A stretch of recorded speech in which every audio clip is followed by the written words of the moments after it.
So should the Spurs just, it is what it is. Take it or leave it, Phoenix. Should that just be the vibe right now for San Antonio in their chase for Kevin Durant?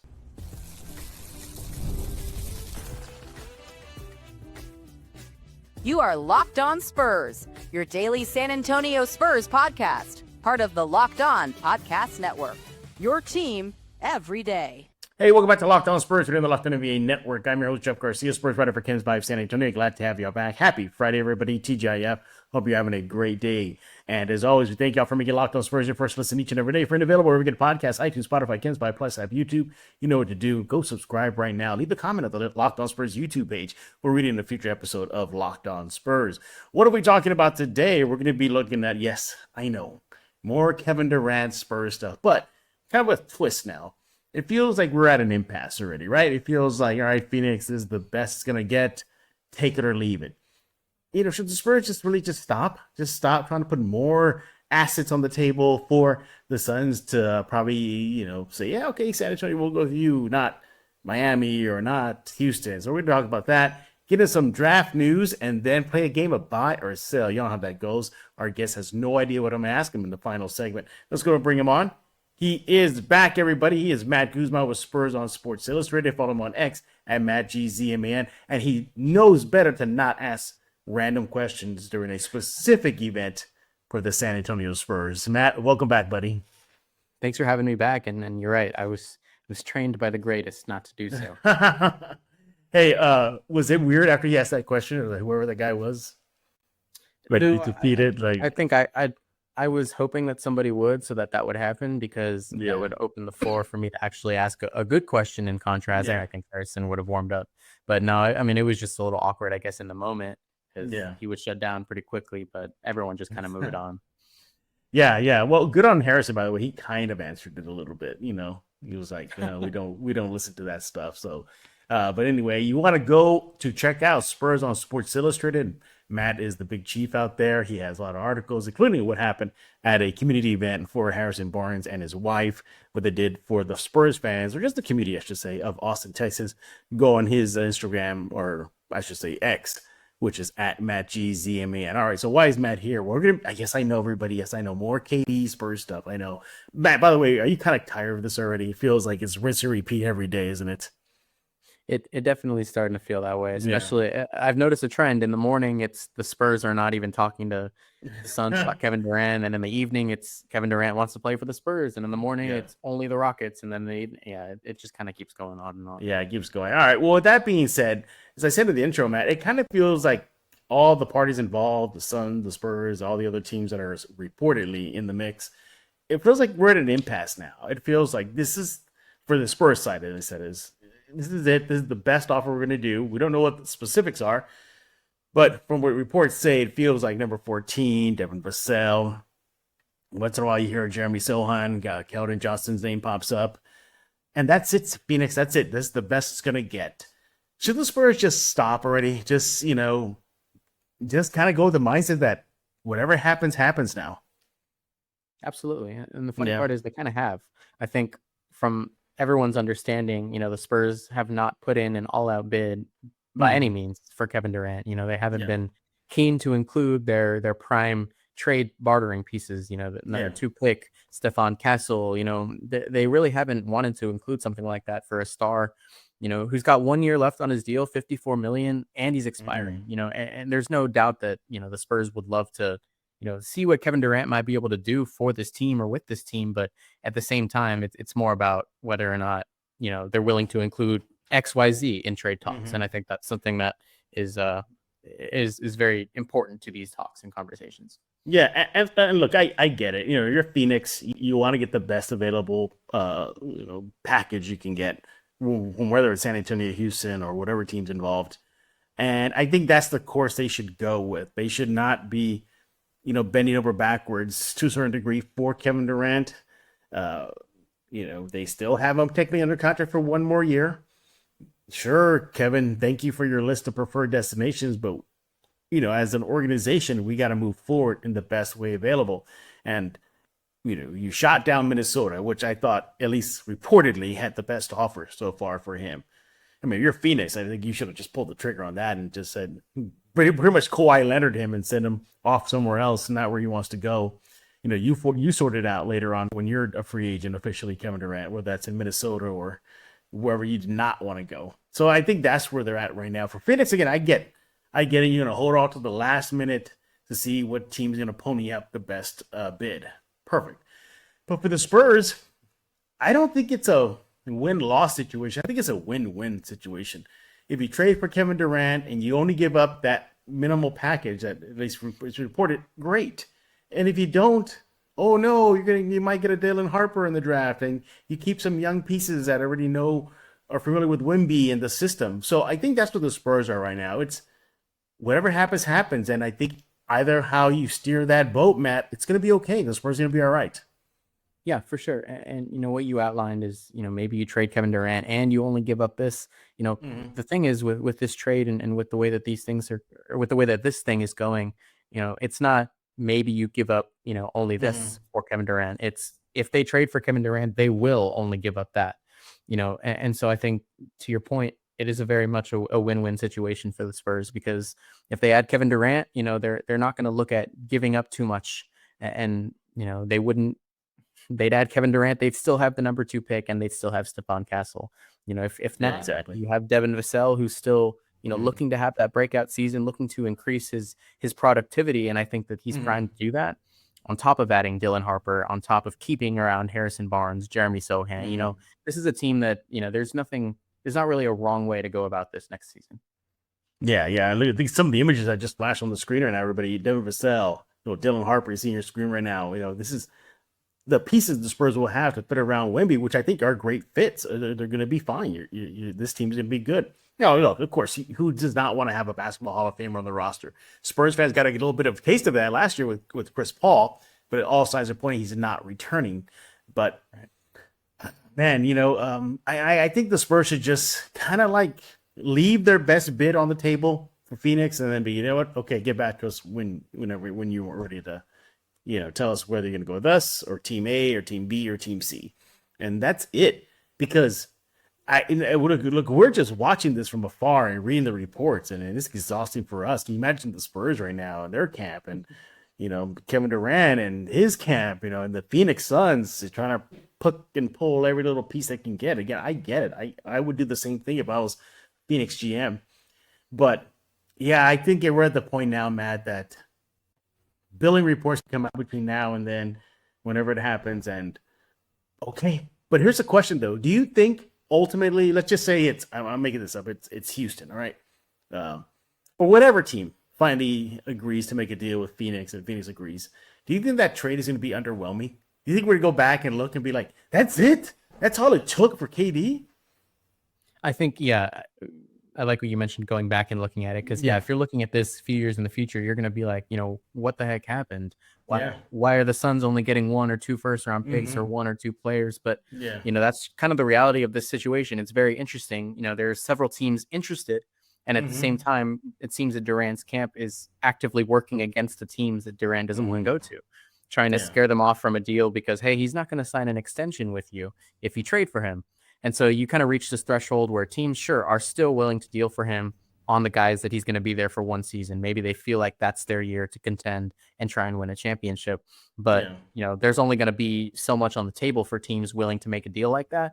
And for the select few teams that are under the influence or under the impression that Durant will sign an extension, you know, even then, they're just going to sit pretty and offer a low ball offer, because the Suns don't have to try and force them up. They already know Kevin Durant wants to be there. Yeah, exactly. Yeah, there's no reason for that, at least reportedly, for either San Antonio or Houston to try to give more, because he's made it known that those are 2 of his top picks. Right. Ultimately, I think if he is just a player and his future and how he wants to wrap up his NBA career, if that's the route, then you know, I think maybe Houston's probably the best spot for him, because they're a little bit further along, you know, their timeline. And he could be the missing piece to push them over the edge.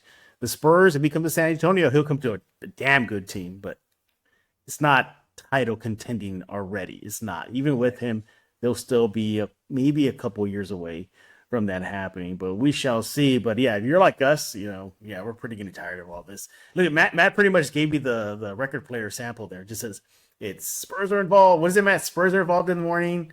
Or not involved. Spurs are not involved in the morning, and then in the evening, Durant wants to go to the Spurs, and then in the next morning, the Spurs are not involved, and then he wants to go. Yeah, that's how it goes. You see, it's rinse and repeat right now, but we're tired of talking about this. Maybe the next time we talk, we'll react to him not coming to San Antonio or going to San Antonio. Hopefully, we'll see how that pans out. He is Matt Guzman with Spurs on Sports Illustrated. Follow him on X at MattGZMan. When we get back, something different. I know, crazy, right? We're going to be looking at some draft news. What is the latest in your San Antonio Spurs holding 2 first-round picks? That's coming up next right here on Locked On Spurs. Hey, but I want to talk to you about Car Guru. Shopping for a car should be exciting, not exhausting. But between the confusing prices, hidden fees, it can feel overwhelming. That's why I love using Car Gurus. They help you cut through the noise and show you the best deals with full confidence. Look, they got over 400 million listings. Car Gurus has more used and new cars than any other major online marketplace in the U.S. Verified dealers, they provide real price analysis, give you the tools and data you need to make the right choice without second guessing yourself. Need a deal you can trust? Go to Car Gurus. Yeah, they make it easy to compare vehicles side by side with unbiased deal ratings. They get in-depth vehicle details that gives you peace of mind before you step into a lot. And no wonder similar web estimated traffic data shows that Car Gurus is the #1 most visited car shopping sites. Yeah. And the best feature that I like, price drop alerts. They let you know when the perfect car is available at your budget. Buy or sell your next car today with Car Gurus. Go to cargurus.com. Go to cargurus.com to make sure your big deal is the best deal. That's CARGURUS.com, cargurus.com. And we're back right here on Locked On Spurs with Matt Guzman. He's with Spurs on Sports Illustrated. Follow him on X at MattGZMan. And by the way, Matt, the Phoenix Suns, they wanted you in the trade package, but the Spurs said, no, we're not going to give up Matt Guzman. There's no way we're going to do that. Yeah. Well, I'm a non-negotiable. I'd love to be. I'd love to know that. So I'm glad to hear. Yeah, exactly. Why is Matt here? We're talking about Kevin Durant and the Spurs. I know we did that in the first segment. We kind of got off that pretty quick because, man, we're both admitted, man, this is enough already. Let's see where they're going to go with this. But now it's time for something different. That is draft news. And I guess the quote-unquote biggest news is what we already know. And it seems to be no matter what made-up trade deals out there from, people who think they have sources to legit reporters, it seems to me the common thread is the Spurs are not going to give up #2. They are hard and fast on it. They're not going to do it. Is that the right route for this franchise in their rebuild? I think so. I would agree. And I think it's funny because you uploaded a clip from a couple shows back when we talked about Ace Bailey versus Dylan Harper at #2. And I think a lot of people were not happy with the fact that I had considered Ace Bailey instead of Dylan Harper. You got some pushback, buddy. Fact of the matter is, I think the Spurs have kind of locked in on taking the best available talent versus somebody who might fit a little bit better because you obviously have Fox and Cassie, Blake Wesley already as a point guard. And so, it looks like they like what they're seeing from Dylan Harper. From what we've seen, it looks like he's worked out with them a couple of times. And I think, the key factor there is that if they were going to give up #2 in Dylan Harper, because he seems to be that consensus #2 pick, they're going to want, a superstar that they would have already wanted to pursue. For a time that was Giannis Antetokounmpo, but over time it's like, trade talks. The Bucks might not even want to deal him, and so I don't think the Spurs are going to jump out of their chair to give up #2 for anybody who's calling them, unless it's somebody they already had on their radar, somebody who makes it easy for them to acquire that player for #2. So I think it is the right move. I think that they're holding fast to their assets, and they see a higher upside with taking Dylan Harper over dealing him for #3 or dealing him for #8 or for another superstar, along with all the other draft capital that it would have taken. Yeah. Another draft news, I guess not news, more like draft chatter, at least among the first Spurs fan base, is this. You're looking at the #14 pick, and some Spurs fans, even with the #14 pick, they're saying, no, don't use it to draft and stash. You're going to find a player at #14, bring somebody to maybe draft, right the bench, maybe send to Austin, but not draft and stash. In other words, no more projects. Where are you standing with that #14 pick? Should the Spurs draft maybe an asset for down the road, draft a stash, or bring somebody who could help more in the short term? Honestly, I think it's somebody that they should be able to put on the court from day one. Maybe not start, but somebody who can work into the rotation, especially given the lack of center depth, which we've discussed as well. I think there are several big prospects that have a chance to walk onto the Spurs roster and learn from Victor Wembanyama, learn from whoever they pick up in free agency if they grab another big man. And I think that's somebody that they can really use to bolster their backcourt depth, or excuse me, their front court depth. Because that's something that the Spurs have been lacking for quite a while now. And so, I'm of the opinion that 14 pick can turn into somebody who can help you, within the next couple of seasons. And, if it's the right pick, turn into something more. You're right. Now, this talk about draft and stash popped up because there was a recent report via RG Media that the Spurs are looking at French player John Berenger. Hopefully I'm pronouncing that right. As a draft target, he's 6'11" center. He played with Slovenia last year. He has 7'4.5" the height, 9'3" standing reach.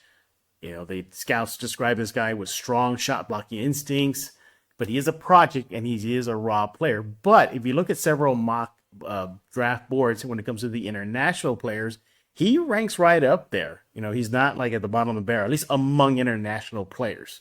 So I think he's in the top 10, I believe, maybe the top 8. What do you think about that? Here's a French guy, I know, French center, here we go again. But nevertheless, Matt, that was the report. I took that as more just the Spurs just do what they got to do. Look at evaluating talent. Doesn't mean they're going to use 14 for him. I think maybe 14 is a little too high for him. Maybe he could be in the second round. But I just took that more as like, I hope the Spurs are looking at prospects, because especially a guy like this who's ranked high among international players heading to the draft. But what did you think about that report that came out regarding Berenger? Yeah, I think Berenger's, you mentioned that standing reach. And I think that's one of those things that really makes a prospect attractive to a lot of teams. I think that's something that people were just, over the moon with about Maluak, who's probably going to go in that 6 to 8, 9 range. And I think, like you mentioned, 14 might be a little high for Berenger, but for somebody with that length and, obviously the French connection that the Spurs have known to covet and to like, makes him a candidate, and if he's available in the second round, I wouldn't be opposed to that. Same with Maxime Renaud, but, we talked about him the other day, and I think 14 might be high for both of those guys. But, like you said, the Spurs are going to be looking at evaluating talent, looking at different players that they could take, and just figure out what works best for them and what kind of need they want to address, with November 14, whether they use it or they give it away. So I think, the report made sense, but kind of like, I think I'm with you. 14 might be a little high for him. Yeah. You see, look at the picture on the screen right now. Maxine's looking at you right now, Matt. Like, come on, I'm not worth 14. Mad. I'm not. Look at that. He's like, come on, Matt. Come on. I'm not a 14 pick. Sorry, Maxime, you're not a 14 pick overall. But yeah, again, as we get closer to the NBA draft, which just like, I think a little over a week from now. Today's Friday, so it's wrap it up quick, man. It's quick. So we're gonna see what the Spurs do with 2 picks. Ultimately, Matt, it seems like Harper will be a Spur. It just seems like that 14 is kind of in doubt. I wouldn't be surprised if they just traded away, draft somebody, get some sort of compensation back, because we've seen at least recent history of the Spurs do that. Just look at last year. Yeah, number 8 pick got shipped to Minnesota, and we just ended up with, was it their second round pick, which was Harrison Ingram, and then Steph Castle. So we'll see if that repeats again. Coming up next with Matt Guzman of Spurs on Sports Illustrated, he's going to play a game, buy and sell. He has no idea what we're going to talk about, or at least what I'm going to ask him when it comes to your silver and black. That's coming up next right here on Locked On Spurs. Hey, I want to talk to you about Wayfair. There's nothing like stepping into your own outdoor space, feeling like you've escaped to personal oasis. If you're wanting to update your patio this season, Wayfair has made it easy to turn it into a space that feels like yours, comfortable, stylish, ready for the summer. Wayfair has everything you need to level up your outdoor space: conversation sets, outdoor bars, fire pits, hot tubs, gazebos, and yes, even the perfect string of lights to set the vibe. It's like giving your backyard that resort feel without the resort price tag. Look, how about this? You get delivery, right? Yeah, but it's fast, it's free, and totally hassle-free, even with larger items. Whether you're hosting friends or just unwinding with a book, you're going to feel like you're in your own private retreat. And they got new outdoor dining sets, modern lounge chairs, but they're going to transform your patio 100% completely. Don't wait. Make your outdoor space your dream today. with Wayfair and enjoy it all summer long. That's wayfair.com right now to shop a huge outdoor selection. That's WAYFAIR.com. Wayfair, every style, every home. And we're back right here on Locked On Spurs, joined by Matt Guzman. He is with Spurs on Sports Illustrated. Follow my next ad, Matt G. Man. How special is he? You know, what month were you born on, Matt? April. I was in April. He was born on April 35th. That's how special he is. Because there's no such number as 35 on the calendar, except for Matt. Matt, you are that. I didn't know you're that special. You have your own date on the calendar for yourself. Well, April 35th. I'm surprised that you came up with 35. Kevin Durant really must be on your mind. Oh, you see how I'm mapping it all together? Or maybe I let the cat out of the bag. I'm just kidding, everybody. I don't know. I'm just making that up there. All right. Why is Matt here? Well, we've been talking about the Kevin Durant-Spurs stuff. I know, boring, but we touched on it a little bit. And then a little bit of draft news. But now the fun begins. He's going to play a game of buy or sell where he has no idea what questions I'm going to ask him. So it's a Friday. Maybe I'll take it easy on him today. But let's find my notes here as I get my notes together. Look at that, Matt. Getting fancy on Locked On Spurs. Look at that. So basic, isn't it? It's just so basic. I gotta clean that up someone. But will Matt press the blue button and buy? Will he press that other button you see on your screen where it says sell? We'll find out in just a few seconds. All right. Well, circling back to the Kevin Durant stuff. Buy or sell, Matt Guzman, that ultimately Kevin Durant and the Suns will not deal with the Spurs. I'm not going to buy that right now. Oh, hey, there's no layaway plan here. I don't think I'm willing to make that purchase today. So, if the offer is off the table, then I guess I'm a no. Okay. Because I think the Spurs are just sitting pretty, waiting to find out, what happens with the Suns and the other teams that they're up against. But I don't know. That's a really tough one. That you did not take it easy. No, but I look at Kevin Durant, the picture of him on the screen there, and oof. I mean, you look at him, you're like, man, hey, he looked good in black and silver. He'll be good next to Wemby. I mean, it's not that his point production was horrible last season. He's showing no signs of slowing down, despite his age. Well, for NBA standards, he's old, but for real life standards, he's young. So, I mean, I get the pros and cons. I get why there's team bring KD, among the Spurs fan base. And I get why there's, keep him away from the Spurs fan base. I understand. I'm just so torn. I'm like 50-50 every day. Like one day I think, sure, bring him. Next day I'm like, nah, don't do that. Maybe you're going to, invest too much of your future in him. Was going to say 2-3 years. So, and then I guess the big thing for me, Matt, is that the financials, because eventually he's going to want to have a payday. So is Castle. So is Wemby.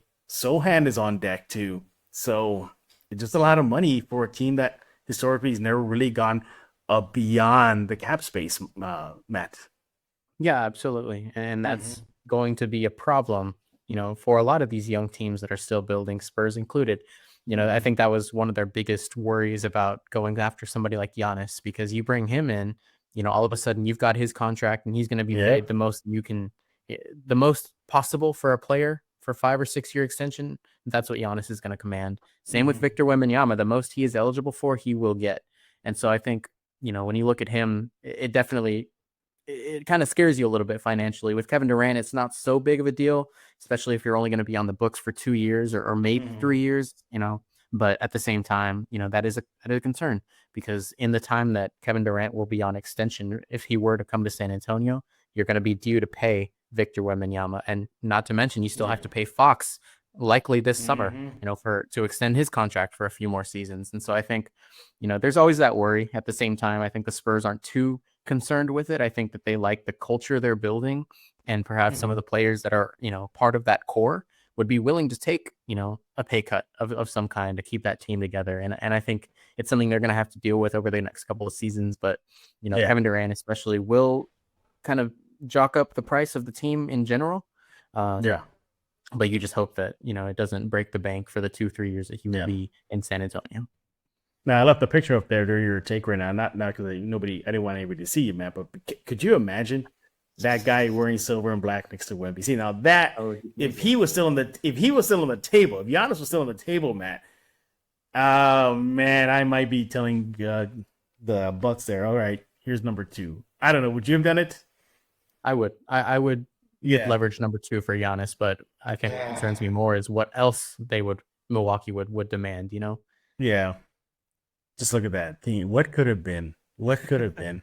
I will say those are some of my favorite games to watch at Frost Bank is when the Bucks come to town. Were you there where him and Wemby had that epic duel? Yes, yeah, that was his birthday, his 20th birthday. Yeah. I was there. Yeah, exactly. All right, well, I get out of dreamland for a little bit. All right, next question here.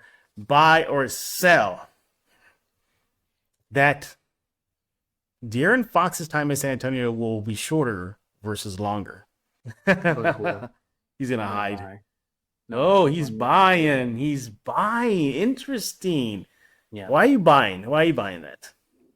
My idea is, I think they brought in Fox. He's somebody who really wanted to be here, and he's definitely going to live out his contract. He's certainly going to get an extension either this summer or, the next time he's eligible. Mm-hmm. But at the end of the day, I think he's going to exit his prime around the time that another superstar will be available in the free agency market.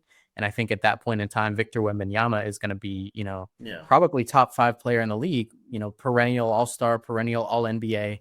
And I think, I guess all I'm saying is that I think at the end of whatever extension Fox is due for, there may be another star who's, available in the free agent market or on the trade market that the Spurs might pursue, at which point they'd say, hey, maybe Fox is going to go and test the market somewhere else after this extension is over. It's not to say I want him gone. It's not to say that he's a bad player. I think he's a great fit with the Spurs next to Victor.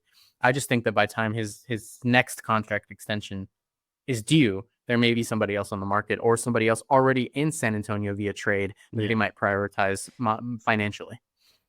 Yeah. I look at the logjam now with likely Harper and then Castle and then Fox.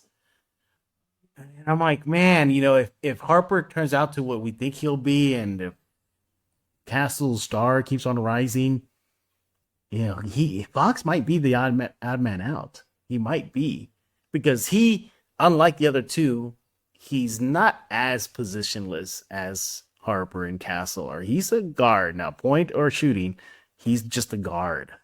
I don't think he'll survive as a 4. I don't think he'll survive as a 3, maybe barely. But that's it. With the Harper and Castle, they can play 1, 2, 3, and 4. So, geez. Yeah, I hope it's longer time in San Antonio for Fox, because it's rare that a big name like him, Stark, says, I want to go to San Antonio, and we got it, And I think he's still got 5 seasons. I think minimum he's still got 5 seasons left, and I think that's plenty of time. Yeah, exactly. Buy or sell, Matt, that you will shave your hair like Victor Wembanyama and join a Shaolin temple. Sell. I'm not doing that. No. You're not doing that? I know Jeremy told us he might be willing, but I am not. That's not in the cards for me. I'm gonna tell you, I think I would. I think I'd do it. You think so? Yeah, I think I'll do it. Yeah, I'm crazy enough to do it. I'll. It just sounds. I know it probably sounds grueling, like and strict, and the diet and the getting up early and whatnot, but it's those workouts, man. I want to try those workouts. Yeah, I want to try that. I'll hire a Spurs fan to go follow you and take pictures of your entire time there. How are those people getting that close to him? Like, I mean, you in San Antonio, that's unheard of. Right. I was wondering that myself, but yeah. That I think whenever he landed or whenever he got to the train station in China to leave, there was a cluster of fans waiting as if they knew he was going to be there. Yeah. I feel like there's got to be people there who know how that stuff works and know when he'll be there, where he'll be. Somehow they always knew where he was. So yeah, they come in a toy store looking for Lego sets, and I mean that's how detailed they got. I mean, in San Antonio, it's more of a shock if you see him like at the zoo or at a restaurant. In China, it was like, he's there, he's there, he's there, and then fans are getting close to him. Yes, we're getting jealous right now, everybody. Like, why do they get close to Wemby but we can't? Okay, so Matt is selling. He will not shave his head and join the Shaolin Temple and join the monks there. For me. But your host probably would. No, I'm not lying. I definitely would. I'd be very intrigued for me. I'd love to try it. He is Matt Guzman with Spurs on Sports Illustrated. Make sure to follow him on X at MattGZMN. Matt, what do you have cooking? Well, it's more like where I'm going. officially going to New York for the draft. There you So go. happy to get some of that coverage out there and show everyone what's going on with the Spurs, whether they use 2 and 14 or not. So yeah. I hope they have used 2 and 14 because can you imagine spending all that money and time and airline and stress just for them? There's no person. One person. Yeah, I don't know what I would do. I might be a little upset, but think about it. And then the draft now is not 1 day; it's now 2 days. So, do you really want to stay for second round picks? And a player who may or may not be there, right? Let's find out. I used to live in New York City, and I went to countless NBA drafts. I mean, more than 2. Both hands can count. And I was fortunate enough to live there, so they only had 1 pick. I was like, okay, I could just go back home. 1, 2, 3, I'm done. But I remember hearing media members that took the time to fly it. They're like, 1 pick, or the worst is 1 pick and they're not here. Yeah, that was the worst. Yeah. That's even worse. I remember, it's not to open up old wounds, but remember the Josh Primo one. He was not at the draft, but he was in New York City, so he just had his party like at a restaurant in New York City. So I'm like, oh, and then there was like at that time all that nonsense hadn't happened, obviously. Yeah. So we were all like, the good news in that realm is it looks like there's 24 players in the green room this year. So I feel like the chances are pretty good that. Yeah. If you took the time to fly out there, your player's going to be there. Yeah, absolutely. Again, that's where you got to follow Matt on X on his Twitter page or X page at Matt GZ, man. Matt, thank you for wrapping up this week here with us on Locked On Spurs. We appreciate it as always. And thanks for coming out to the Big Terra Texas Con, man. That was fun. Great time. You put me on the spot in front of Michael Myers. That was Dude, you know what it was? I knew you were highlighting that panel. And I was like, I don't want to give Matt not a chance to speak directly to the guy who plays Michael Myers. I mean, that's your chance right there to at least have some sort of interaction with him. But right when I finished the online fan questions, I knew where you were sitting. So I was like, okay, Matt, you have anything else to say or something like that? First time I looked at him, he went. That's his little thing. Yeah, he was a cool dude. He was a real cool dude. He was real chill. Cool to see him. Treated me like as if he'd known me for years. That was kind of weird, but he actually did a drop for Locked On Spurs. Haven't debuted it yet though. Oh, that's cool. Yeah, he did. Well, he was real nice about it. So maybe I'll debut it sometime next week. All right, enough nerding out right there. He is Matt Guzman again with Spurs on Sports Illustrated. Everybody else, we'll be back next week as the Spurs offseason is still turning away. Obviously, the big news is the draft, so we'll be talking more about that. Hopefully, this KD stuff will be over, so we can all move on already. But we shall see. Remember Matt's pattern cycle. It's no Spurs in the morning, Spurs in the evening. So keep that in mind as you're getting all the information. But don't go anywhere yet because don't forget to subscribe to Locked On Spurs wherever you get your favorite podcasts. iTunes, Spotify, Kinsby Plus app, YouTube. You know what to do. Go do that ASAP. And also, don't forget about the NBA mock draft. Yes, it is out. Go check it out. Go see what picks I made at 2 and 14. But your second list should be the 2025 Locked On NBA mock draft. It's a 5-episode series with the most comprehensive NBA draft analysis from NBA experts to college experts to NBA draft experts. Find the 2025 Locked On NBA mock draft. That is a mouthful. On NBA Big Board, on Locked On NBA, on YouTube, or wherever you listen to podcasts. So for Matt Guzman, I am Jeff Garcia. We're going to put a lock in this episode of Locked On Spurs.